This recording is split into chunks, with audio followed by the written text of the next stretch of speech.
Here of episode 5 of Beyond the Cut podcast. I've got Brian Doerrfeld here today with me.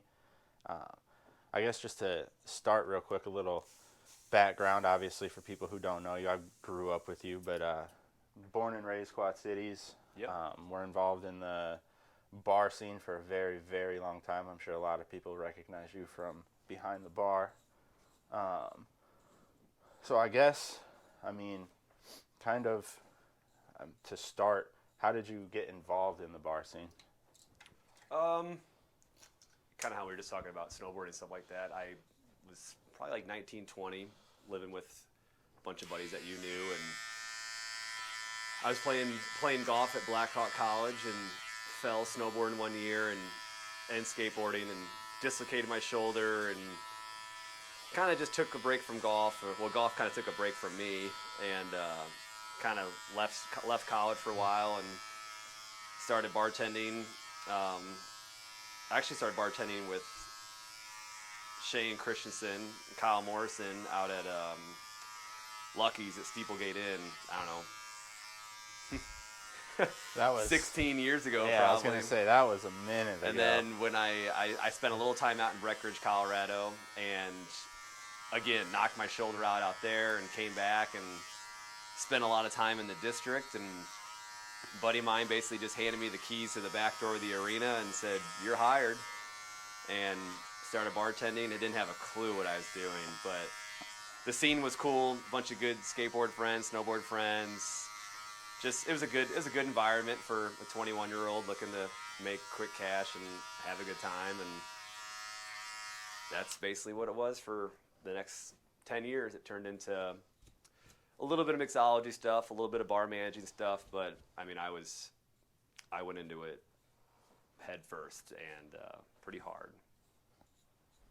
Yeah, and you just recently got out of the bar industry, correct? Yeah, I'd say I managed the Mound from probably in the East Village from 2015 to probably about a month before COVID started, so probably like February 2020. So yeah, just managed there, bartended, booked music, held parties, partied. It could be a wild place at times. So you and I have had a couple conversations recently, and this is kind of, we'll get into this in a minute, I guess, but as far as, like, I know the reason why you left the bar industry, but I guess before we get into the reasons why and all that type of stuff, what are you up to now? Now that you're out of the bar industry, what are you doing now? Well, I took a little bit of break. I've got a 6-year-old daughter. She's my main focus now. And when you take single parenting and you add the lifestyle of a bartender / bar manager with 10 years of a head start, it can catch up to you pretty quick. And things were just getting tough, and decided to step away for a little bit. And luckily, I had the respect of all the people above me, and they helped me kind of move on to finding a new career and guidance to find something healthier for me. And I decided to quit drinking and seek a new environment and seek new friends, and just probably wasn't going to last long for me if I continued to kind of go down the life of the bar scene for much longer. So I think it was a good year to make a move, and spent most of this summer getting my personal training certification and kind of diving headfirst into something that I really didn't know much about, and it kind of brings us up to today. So it's always interesting to me, like Zach was on my last podcast, and he was a barber with me. We worked in the industry together. He's not in the industry anymore. So it's always kind of interesting to me when people leave an industry, especially an industry that they excelled at. Like you obviously made good money. People knew you. You were a good bartender. Like, had worked your way up, were running places, that type of thing. Yeah. Like, I guess, what are like some misconceptions about it, and what are kind of like the things that were like the reasons for you of like, hey, this is why I for sure need out of here type of thing? Well, and like, take this for what it is. We don't live in a big city. We do live in a big bar city from my point of view, and I think that's a pretty honest point of view that the bar industry kind of runs this town a lot when it comes to socializing and finding other things to do are a little harder than just finding a bar stool to go sit at. So changing careers is when you're in a career that's never gonna fail. The bar industry will never fail. Is a risk, but you kind of I had to step away from the social aspect of it and kind of shout out to people like, hey, like, you got to stop buying me a drink. You got to stop buying me a shot. I gotta stop bartending because I couldn't bartend and do it sober the whole night. Because, I mean, I love this town and I love this community and people want to support your bar, but you have 100 people coming through on a Thursday night that want to buy you a shot because they're your friend, and then you tell them no, and they look at you like, man, what the hell is his problem? Like, you didn't want to do a shot to me. Like, that's the reason why I came up here. And it's like, you don't want to let those people down, but internally you're really letting yourself down by constantly taking those shots and taking those drinks with your patrons and your friends. And yeah, and that was a struggle even for me, like between owning my own barbershop and then working for Miguel at New Style and like all the stuff I've done in between. I know a lot of people, and it was like anytime I went out, there was always people that were trying to buy me drinks. Yeah. And I was like, I mean, obviously you've seen me throughout my life. Obviously I went to a lot of the bars, and I partied with you at your house above Stickman's back in the day and all that stuff. Like, you've seen me kind of there, this one. You've seen me throughout this time type of thing, and like you saw me go down the path that led to me not drinking. Like, you've seen it firsthand type of thing. But it's like I would run into so many people, and everyone's just like, hey, like, let me buy you a drink. And people always talk about like, I quit drinking because it was so expensive. I never paid for drink. Like, right. It was definitely not an expense thing for me. If there's any financial perk of bartending, it's the lack of money you can spend. And there's so many demons inside that too, where when constantly people are just trying to give it to you and it doesn't affect your wallet, I mean, it's like, why not do the shot? I'm not paying for it. And it's just like, it just taxes you so bad over years. And well, and that's one of the things that kind of is, I hear people talk about it all the time, and it's brought up all the time, and anytime someone says it, everyone's like all behind it, but it doesn't actually happen. But it's so weird to me how normal alcohol is in our society, as far as like, people won't consider it a drug, and that's when people come and visit me, people that are from the Quad Cities that no longer live here, and I'm sure there's 100 people that will watch this and say like, oh yeah, man, when I revisit the Quad Cities, like, when I go back home, I'm hungover for 3 days. Yep. And I'm just saying this from a bartender's point of view, but like, man, you get to the point where you kind of have to call yourself out. Like, man, that is my everyday life. It's like, I wake up, I go to work, I have some shots, I have some fun. And I think the one thing that kind of mentally started beating me up was when you're in the position to where not just being a bartender, but then you start managing and getting a little bit of ownership and making it your life and your income, and everyone that works for you, it's like their part-time job. So like, here you are, you got your entire life invested in it, and everyone that's on your team is kind of just your part-time teammate.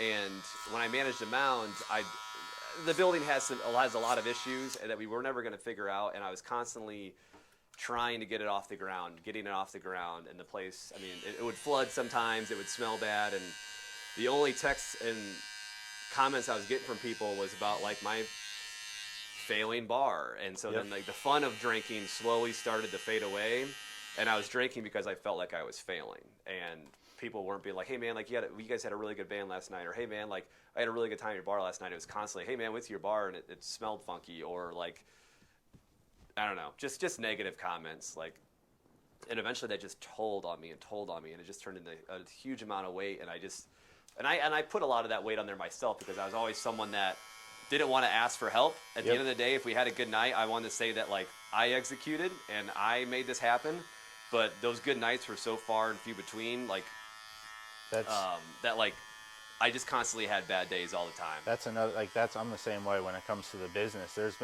I finally gotten to the point now where I can kind of swallow my pride, but there's so many times that there was things that if I simply just reached out and asked someone for help, they would have helped me. But especially like when I was coming up with the name and logo and all this stuff, it was so important for my ego that I did everything myself. Like, I didn't want the barbershop to blow up and there to be someone that's like, hey, I came up with that name, I'm the reason he's successful. And it's like, it's such a stupid thing when you think back about it. Really, you're just looking for some help. Exactly. And they're just trying to help you. Exactly. And it's like, but my ego, and I'm finally at the point where it's like, I've spent a lot of 2021 kind of soul searching and, doing a lot of the shit you don't want to do, as far as like realizing that like, hey, most of my problems are self-inflicted Right, problems. yeah. And it's like simple shit like that of like letting your ego get in the way of someone helping you. And it's And like, being sober, it's a lot clearer and Yep. easier to see that. Like when I quit drinking, and I'm like, you know what? The best way for me to go about this is to just publicly tell people, you know what? I'm not in the bar industry anymore. I've developed a little bit of a drinking problem. I'm not going to get anywhere if I continue going down this road. I'm just going to say, you know what? Just kind of leave me alone for a little bit. I have a drinking problem. I'm trying to work it out. And then it's crazy how many people reach out. It's like, you know what? And when people reach out to help you, fucking take it. Yeah, Because no, exactly. I'm being sober now and like trying to build my own business out of an industry that I've never been part of. I need all the help I can get. And you don't take the people like reaching out, like when other trainers, like now being a personal trainer, like when other trainers reach out for me and they want to help me, I take that. I don't take that as like they're trying to tell me they can do my job better than I can, or I don't know as much as they do. Like, no, they're just trying to help you. Yeah, and I think it's when so I'm important. drinking, I would take that as like, oh, this person thinks they're better than me, or their bar's better than mine, and like, no, it's stupid. And I to think that that's way. something that's so important, is collaborating. Like, I'll help other barbershop owners. Like, there's people that are like, hey, I don't believe in competition. Yeah, I just exactly. believe It's in like, hey, support. my clients are going to come to me no matter what. It doesn't Right, matter right. if someone else opens a barbershop. My clients are going to stay with my clients, and if Right. I can help them, I'm going to help them. Absolutely. But And even if people do start frequenting from different places, bouncing around, it's like we're all still one big cycle of business. And exactly. Yeah. Yeah. I mean, it's the community. I would much rather them go to another small business and help out another small business than like see you them at having some Zach chain. on here boosting another one's podcast. Like you Yep. never know what that turns into. Yeah, exactly. And so I mean, obviously I didn't go the public route at first when I decided to quit drinking.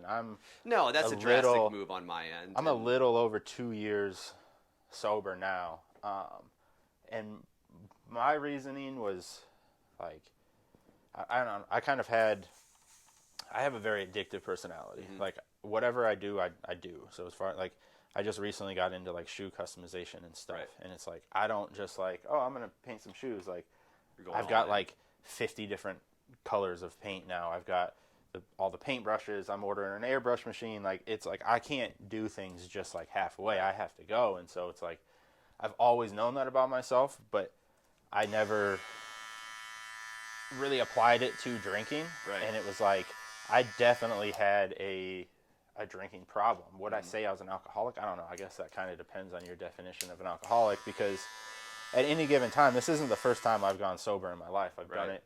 I think the longest before was 6 months, but dropping it and quitting drinking wasn't necessarily my problem, because Right. I could do it. But the problem was once I started again, it turned into a cycle for me. Yeah. So like the cycle for me would be, I'd quit drinking, I'd do fine, and then it would be like, well, I'll have like a drink tonight, it doesn't- and then that doesn't I would, exist. and then it would be like, okay, well, Yeah. I'm only gonna drink one night a week. Like if I Right. only drink Friday nights, then I'm fine. And then it's like Friday turns to Saturday, Saturday turns to Sunday, and all of a sudden, my biggest problem too is that I have a feeling you were the same way. Just I'm a very high functioning on alcohol. Right. Like, it got to the point for me that I normalize things that aren't normal, as Yeah. far as like, if it was noon on a Tuesday and I was having a bad day, I would not think twice about grabbing a Pepsi off the shelf at the barbershop, taking a couple sips off, pouring a little bit of vodka in it. I would never get drunk, but I'd be riding a buzz all day, and then as soon as my last haircut was done, I'm drinking. It was And it's on, like yeah. Tuesday, Wednesday, Thursday, Friday. Like, the people who were closest to me, I don't even necessarily think knew how much I was drinking. Like, it got to the point where not only like when I would walk into a bar would people know what I wanted. Like, I would walk in and it's like, are you drinking Jack and Coke, or are you drinking vodka lemon or vodka Red Bull? And it's like, okay, that's They bad. usually don't address you by your name. They address you by what you're probably Exactly. going to drink. And then I would, when I lived on Washington Street, I would go to Washington Mart all the time. And it got to the point that, like, when I would walk in, the person who was working the counter would know what to grab me based off of, if I grabbed Pepsi, they would grab me a bottle of Jack. If I grabbed something else, they'd grab me vodka. And it was just like getting to the point that it's like, this is a problem. Yeah. And then my 30th birthday, went to Chicago, and it ended up being a mixture of things. I ended up finding out that I have celiac, and so drinking a bunch of beer and stuff didn't help it at all. Yeah. But I ended up just getting super drunk, and I had rented like this suite and just threw up all night. Like, it was an awful night. And I just remember the next day, like, waking up and just being like, I'm 30 years old. Like, I own a business. I'm trying to accomplish all of these goals, and like, Yeah. I spent all night last night throwing up, and that was the last time I've been drunk. Yeah, that's kind of how I ended. Mine was February 12th this year, and I remember and for me, it's really easy to consider yourself an alcoholic when you take the bartender out of the bar. And I left the bar business for a little while, and I still continued to frequent the bars every day that I would go to. Now, I was someone that would sneak in a workout probably every day, and it'd be like the bare minimum. Like, all right, well, I'm doing more than the person that is an alcoholic. Like, I'm still able to go in here and work out a little bit. But then that was just to give myself a little bit of mental clearance down the street and get hammered. I'm like, well, I worked out today, so I wouldn't reward myself with that. But for me, yeah, I can have that mentality of walking in here like, you know what, I could take, and like being like a popular bartender, like I could take $20 into a bar and never even spend it, and then leave there hammered. Because if you run into the certain crowd, they want to buy you stuff, you would do shots, and then hours of your life go by, hours of your life, years of your life go health-wise. And I remember I worked, when I left the Mound, I worked at another place of business for a very short time, and it was just not a place for me. I was terrible at it. But at that time, when the job opportunity presented itself, I wanted to get out of the bar industry, so I took it. And I spent probably 8 months there during COVID. Like, we were shut down most of the time. And every Monday I had to drive about an hour out of town, and I was so hungover. And every Monday I was just telling myself, this is it, man. You're done. You're done. You're done. You're done. You're done. Like, you got it. You can't keep feeling like this. And then 2 o'clock later that afternoon, I'd be off work, sitting at a bar, telling myself, okay, tomorrow, you know what, tomorrow, it's going to be okay. Like, just the second that hangover goes away, and when you're someone that drinks like I do, the hangovers don't last very long. And then eventually I found myself like noon on a Sunday at a bar, hammered already. And I remember I just grabbed my keys, I closed out, and I went home, and I literally kept myself kind of going back to your topic on being like having an obsessive personality. Like, I consider myself a pretty good athlete growing up, and everything I did because I wanted not necessarily to be better than everybody else, but I wanted to be as good as I could at that as I possibly was able to. So yeah, no, it's fucking I work annoying. out down at Backwater on 2nd Street, and Seth, my trainer, he knew that alcohol was really becoming a problem, and I wanted to quit. So I quit my job. I had saved just enough money probably to get through a few months, and I told him I want to become a personal trainer. And at that time, I was probably the worst athlete in our gym. But he's like, dude, your personality and the fact that you actually will probably be able to use the bar industry to sell that to people that like, hey, look at me. Like, I was as worse as it probably can ever get, and I'm able to kind of get myself back into shape, and I want to help people ride that ride with me. And so in order to obsess with it, I had to make it my job. So I got online. His family helped me out. I paid for the certification. I probably spent 90 days, hours a night online, taking these tests and these exams and these courses and lectures and learning the body and all these really amazing things. But the first 60 days I was sober, I would go to the gym. I would probably do a class and a half, but I would sit there for 6 hours, basically grounding myself to the gym. Yep. I wasn't working out, but I was just socializing, watching every class, watching trainers do their thing with their clients, and just letting Seth know, hey man, I don't want to be a burden here. I don't want to be in the way, but if I leave here, you know where I'm going to go. Yeah. And I can't do that. Yeah, and that's the same for me. I have to find, I can't, anything in life, I can't just stop something. No. I have to replace something. So it's if I have a bad habit, I have to replace that with something. When I quit drinking, it was okay, I got to find other things to do. And one of the most difficult things for me, you and I have talked about this before, and I know you differ from me on this, but one of the biggest struggles for me now that I'm 2 years sober, and I'm not necessarily saying that I'm always going to be sober for the rest of my life. I'll still occasionally have a glass of wine. I quit drinking because it was a problem on myself. I didn't quit drinking because it was like an issue for other people. Exactly. So, I don't think alcohol is an issue. I think me and alcohol is an issue, and I think too much alcohol is an issue. But I don't. And like we discussed before, like I tell people, to anyone that watches this, I'm like, yeah, you might see me out at dinner at Duck City from time to time, and I'll have a glass of wine because, yeah, I'll spend $20 on a glass of wine because I feel like I'm rewarding myself for the person I am, and I'm having a good meal with some good people, and being sober doesn't mean just completely cutting out alcohol and forcing yourself to not be around it. It's like it's eliminating the toxicity that makes you not be able to be the person that you want to be. Well, and I also just think in general, like, not only is it annoying when you quit drinking because you get asked why all the time. Oh, people look at me like I'm fighting cancer. Oh yeah, you still not drink? Like, why'd you quit drinking? I was like, God, why did I start? Yeah, no, exactly. But it's just like, that's one of the difficult things is, like you said, I've been sober for 2 years now. So say I did want to go out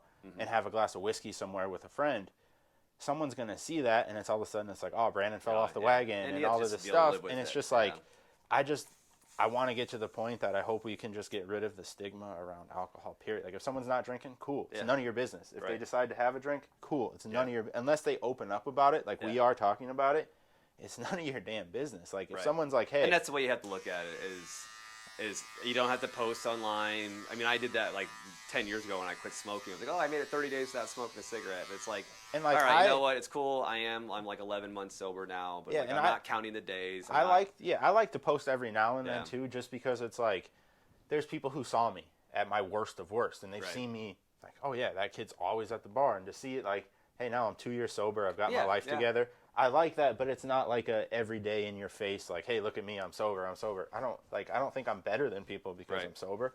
I just think because for me and the lifestyle I wanted to achieve, the only way I could have done it was to sober up.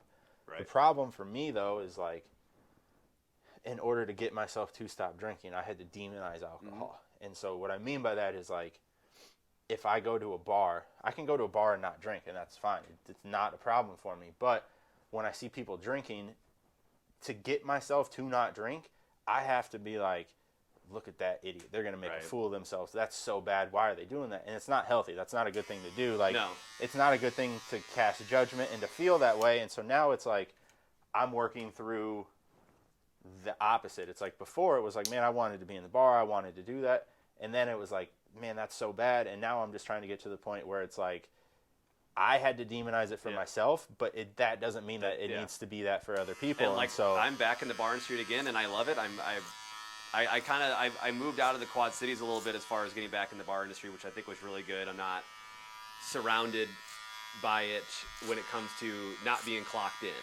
So I go in, I do my job now, and when I'm off, I'm with my daughter, or I'm down at the gym training, like not making the bar industry my 24-hour, 7 days a week life, and being able to turn it off and put it on the side and to not have it be like my absolute main priority in life, like putting my family first and my own personal health first, and realizing that things will work themselves out. Because when I was carrying around that much alcohol all the time and anxiety, and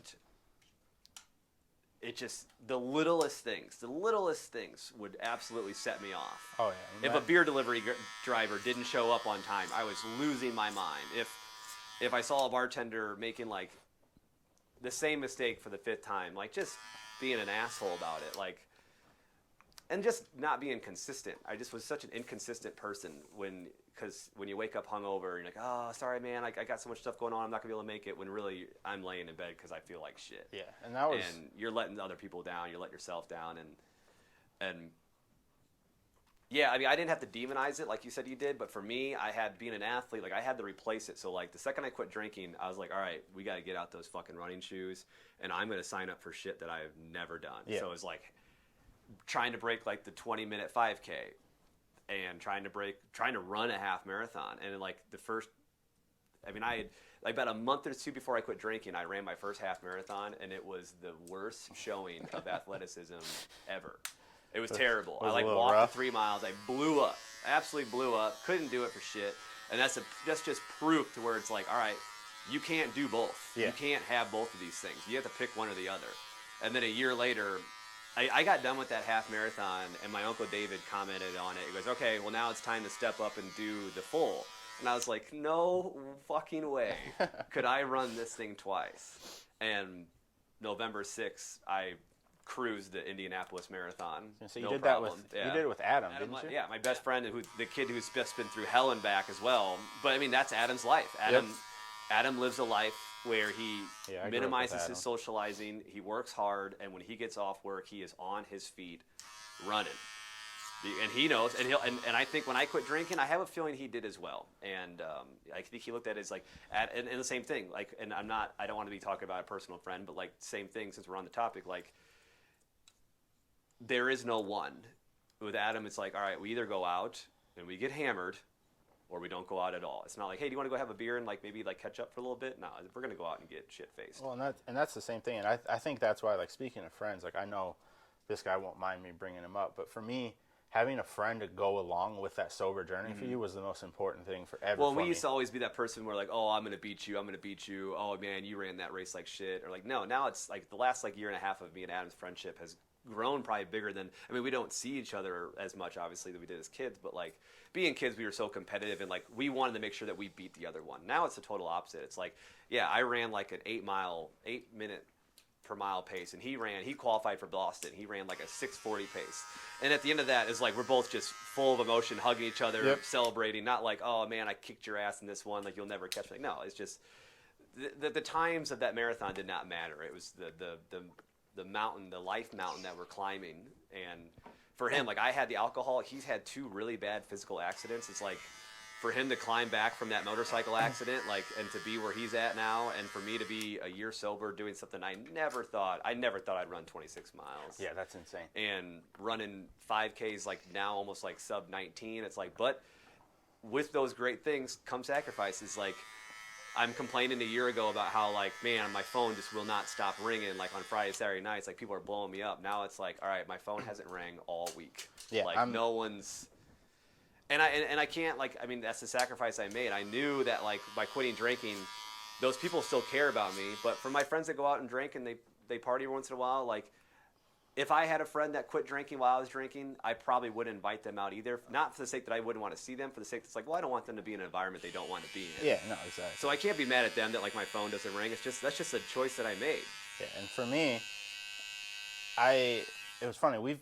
Me and Quinn have been friends for a very, very long time, but like we were always like the drinking buddies type thing, and my friendship with Quinn is what helped me get sober. Quinn is the one who we kind of went along the same. Quinn's been sober for a lot longer than I have, but him and I have both kind of gotten, he's way, way more into it and better at it than I am, but we've both kind of gotten into like meditation and yoga. And him and I ride bikes, and it's like if it wasn't for bike riding and meditating and yoga and all of that stuff, I wouldn't be where I am as far as not even just the sobriety, but as far as like mental health wise. Like I took this year and like focused on like my bipolar of like, okay, like some of it is obviously I have to be on medicine, but some of it is stuff I can control. What is it? Like alcohol is a huge one. Cutting alcohol out helps with your mental health.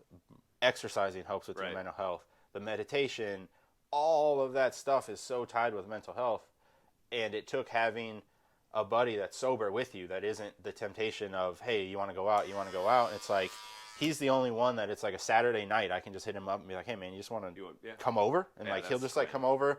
We'll watch something. We'll watch fights and we'll grill out. And it's like anyone else, you hit them up and you're like, hey, man, you want to hang out? And they're like, yeah, you want to go to the bar? And it's like, no. And they're like, well, I don't want to just go to your house, man. And so for me, it was like an absolute godsend to have Quinn's a friend like Quinn's that. played a little bit of that role for me too. I talk to him all the time. I don't see him as much, but like even just having the conversation of like knowing like, hey man, if you're ever looking for a Saturday night to just bring the kids over, like my house is always, my door's always open. Quinn's always been that person. And not to go down the road for Quinn to speak for him, but I know when I used to work back at Stockade, I could see that he was ready to call it quits. And Quinn's he's a healthy dude. And now it is cool to see him like post on Instagram, like doing yoga stuff, like trying to like personalize it a little bit and make it his. And that's what he replaced his with. And one of the things that Quinn, and it's so funny, we actually just talked about this. He came over for the Big Ten championship game. We were sitting there watching the Iowa game, and we were talking about it. And it was just funny because I was telling him I'd been talking about having you on the podcast and talking about sobriety and stuff. And we were just laughing about like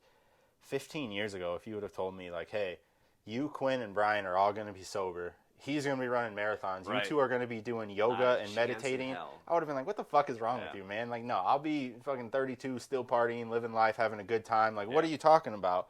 And it's just like, now I can't imagine my life going back to partying. Like, now Well, for me, and I don't want to go down this road, but for me, it was losing friends. Yep. It was bartending with people, and I don't want to sit and like point fingers and tell people like, hey, I told you so, but like having bartending friends of mine pass away due to partying so hard. Yep. And realizing that like this is a short road, man. This is a really short road, and the people that we call our friends and the people that constantly come in to support you in your bar and your partying, just remember like when it's 2 a.m. and the doors close, you're by yourself. Yeah. No. And those people aren't there for you anymore, and those people you're easily forgotten about until the bar reopens, unfortunately. And I started getting to the point to where like I'd close the bar and I'd sit there from 2 to 3 after all the bartenders would leave, and I'd just watch TV and make myself a drink and just being like, what the fuck am I doing? Like now, like these people just, and now it's, and another thing I kind of fall back on is how many people reached out to me needing things, wanting things, expecting things when I had the ability to write a bar check and help people out with jobs and support their parties and events. And now that I'm no longer in that driver's seat, it's like, all right, I clearly was only as good as what I was able to give you. And that's fine. My circle's a little smaller now these days. But yeah, and I know I need to apologize to a lot of people that like back when I was in the bar scene, drinking all the time, kind of shitting on my friends, like, oh, you CrossFit or you can't come out tonight because your legs are hurting. Like, man, I wish I would have been them. Yeah, no. Wish I would have been them 10 years ago. Well, and just in general, like I look back and like there's so many people that like I did wrong.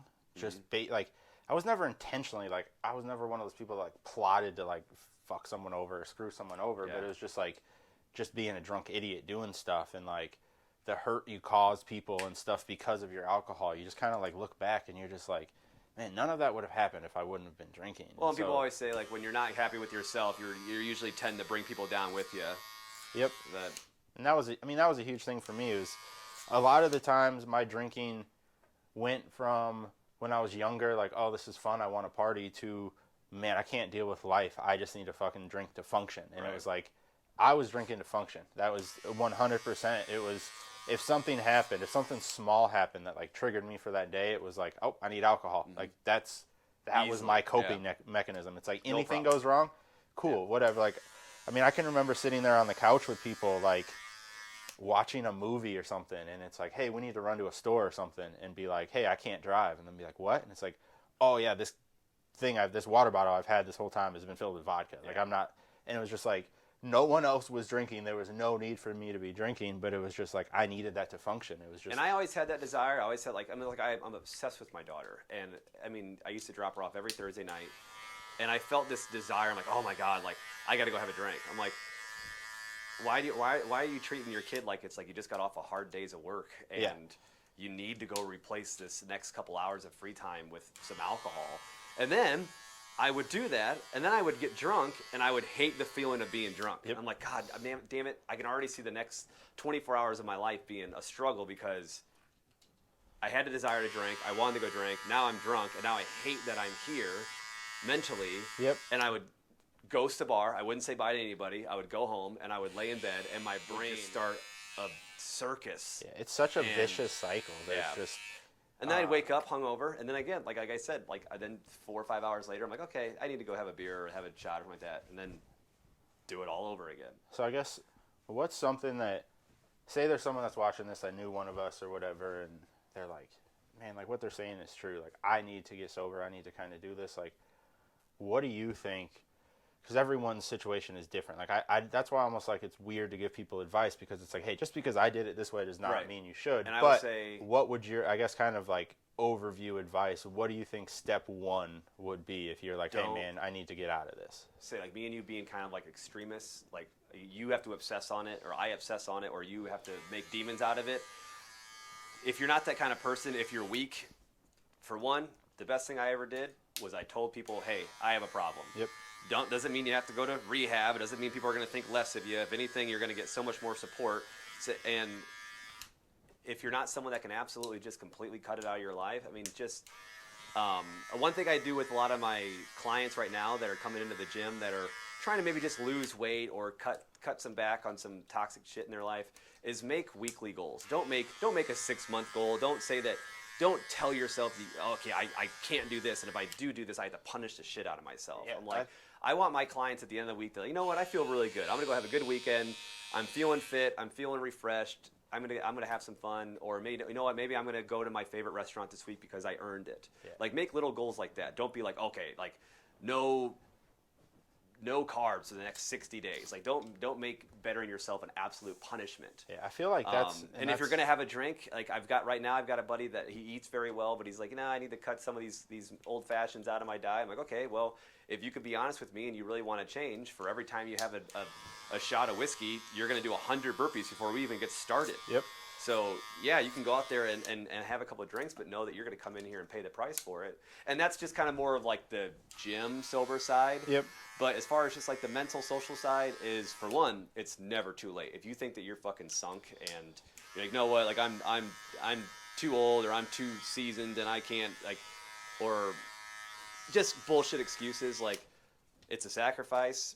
People are gonna evaporate out of your life a little bit, but the people that don't stick around are probably not the people you need in your life. Well, and I think a big thing too is, as far as people put such a emphasis on like the amount of days and time that they're sober, and I feel like that's not the right way to do it. Like I said, don't make it extreme. Don't make it like a countdown. If you are like, hey, I'm struggling with alcohol, I need to not drink anymore, and you go 4 weeks and you slip up, who cares? Beat yourself. Wake up tomorrow and be sober. Yeah. But like these try people, to be better than the person you were the day before. Exactly. And I think that's a really good way to go about life.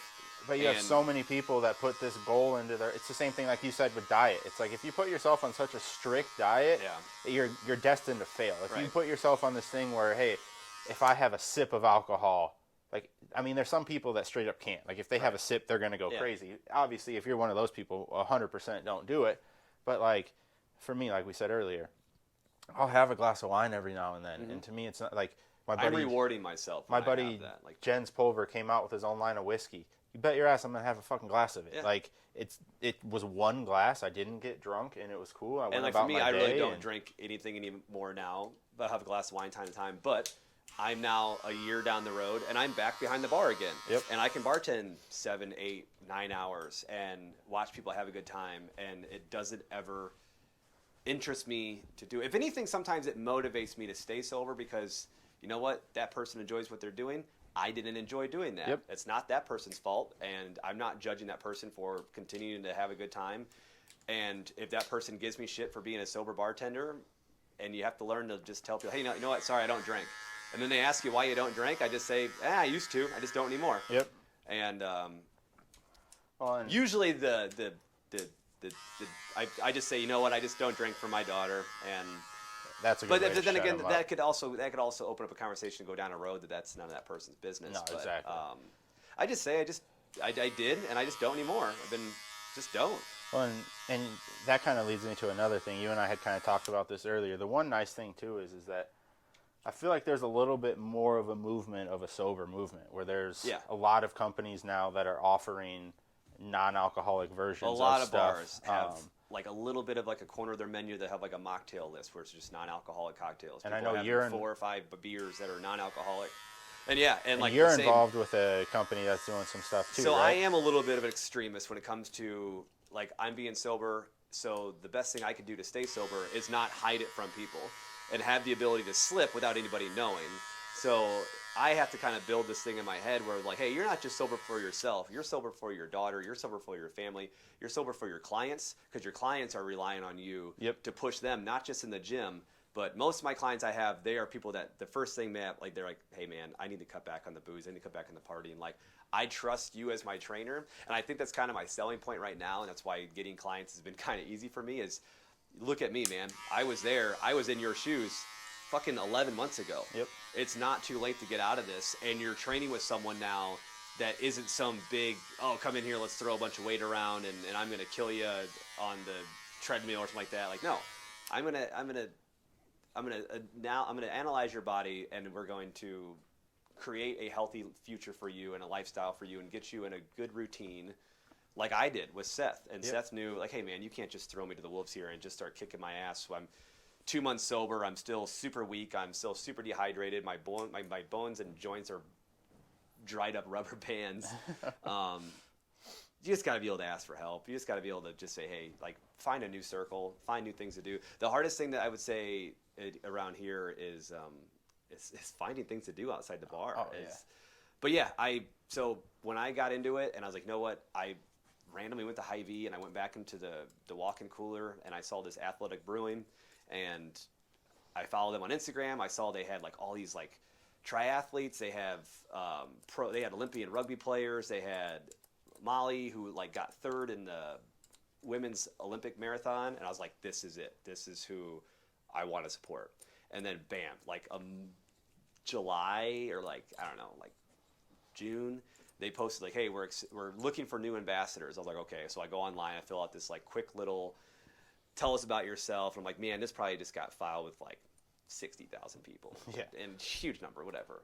And like 2 days later, they're like, I got a personal email being like, Brian, we loved your application.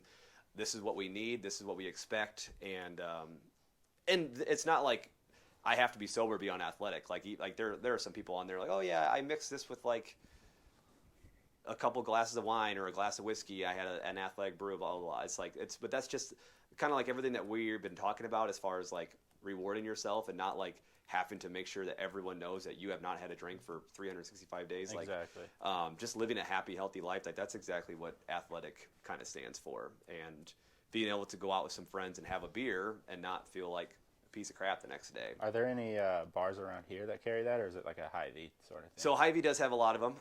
I know Pub 1848 in Moline has them. The Raccoon Motel has them, which I will be hosting a New Year's Eve resolution roundup. So since November, I've been wanting to do an event for my friend Sarah Bartow, used to be Sarah Sanchez, good friend of mine. Going back to when I said I first started bartending at the arena when I was 21, I met Sarah, and girl is just hilarious, just a fun, loving girl, and just recently passed away to stage 4 colon cancer. And me being the person I am in the bar industry, and that's one thing the bar industry is awesome for, is they're so good at raising money, and when people are in need, the bar industry does a hell of a job of getting those friends and families what they need, and that's one thing I'll always love about the bar industry. So I put together this New Year's Eve, this New Year resolution roundup, January 16th, Raccoon Motel, down on 2nd Street in downtown Davenport. What it is, it's going to be 3 guest speakers, one of them being Caitlin Arvanis from One Tree Yoga. She's going to come in. We're going to do like a 15-minute little yoga session, get everybody warmed up. We're going to do a 1 mile out and back, 2 mile out and back, little run, walk, jog, bring your kids, bring your dog, bring a cup of coffee, bring a beer if you need to.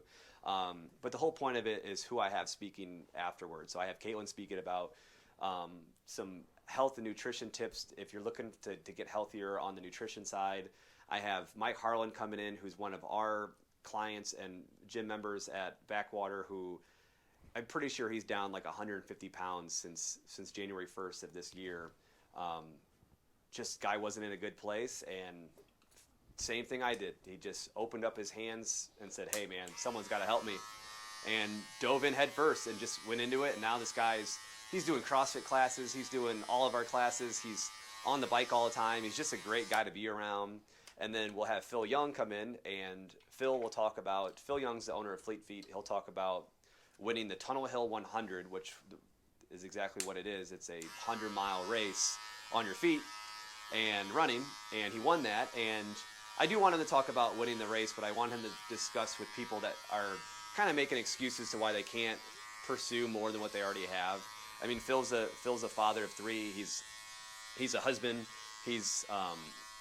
I know he's a huge community supporter. He does events all over the place. I know he's big with his religion and his church. He runs Fleet Feet, which is, I know they just recently became the official owners of this Fleet Feet. So, I mean, the guy's got a lot on his plate. So to be able to run and train for a 100-mile race I mean, this guy's waking Yeah, up that's probably absurd. at 4:30 in the morning and then going to work, getting the kids to school. And that's the person I want to be. That's the person I'm striving to be. And I need people like that in my life. And I need people like Athletic Brewing in my life to like, okay, like I ran the marathon and I ran with my Athletic Brewing hat on and I finished with a beer at the finish line and I got to post it on my social media. And like I have other ambassadors like reach out to me like, fuck yeah, Brian, like that was awesome. Like we were also there, like just things like that. Like it's not bragging rights. Like I don't care if I get 1,000 likes on something. It's just for the sake of like taking the weight of the bar industry and just like taking it off my shoulders and putting it like into that marathon and into the training and using all that energy for something positive instead of the negative bullshit attached. And if to I the was to bar go out industry. and slip and just go out and get absolutely hammered some night, like I wouldn't just be letting myself down. Like I'd be letting like Athletic Brewing down. I'd be letting down the people that I'm working out with. I mean, like, oh man, like that guy's supposed to help me like cut back the drinking. I just saw he went out and got shit faced last night. Like, yeah, exactly. But that, like I said, going back to like taking small steps, like I kind of take big steps, unfortunately. But that's the athletic side of me. But if you're someone that just needs, just make baby steps. Just take baby steps. Yeah, don't take our advice and jump. Don't. I mean, I quit my job. Yeah, so, I don't have the ability to do anything half-assed. If I'm going to do it, I'm jumping full in, and I don't recommend that by any stretch. So I guess to kind of wrap it up, what is, for anyone who's like, hey, I need help and I want to do the fitness stuff too, like what's the best way for people to reach out to you directly to be able to do like some personal training type stuff with you? Facebook and Instagram. I just do my own personal Instagram. I'm Coach Doerrf at Gmail, and then just Brian Doerrfeld on Facebook and Instagram. You can send me a message, and not just for personal training. If you're someone that just needs someone to talk to, and if it needs to be someone else, I know hundreds of other people. The one good thing about kind of jumping out of the drinking scene and getting into like the Fleet Feet running group scene is like you meet a lot of people that they just don't care about themselves. They just care about helping others and getting everyone. Like I said, marathon is not about crossing the finish line. It's all about the training. Enjoy the training and enjoy the ride of getting to that starting line and enjoying the people that and respect the people that helped you get there. Because something like a marathon, you can't do it by yourself. Well,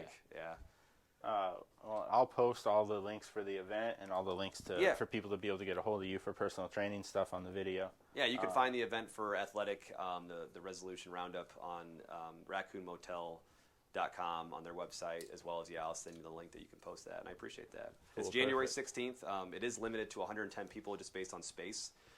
Healthy Harvest in Rock Island is going to cater it as well. You'll have samples of Athletic Brewing, which they will also be there to purchase from the bar that Raccoon Motel does now sell, as well as other, I think 4 or 5 other non-alcoholic beers. So big shout out to Raccoon Motel for giving me a nice place to go after work and catch a good show and have 2 or 3 different types of non-alcoholic beers.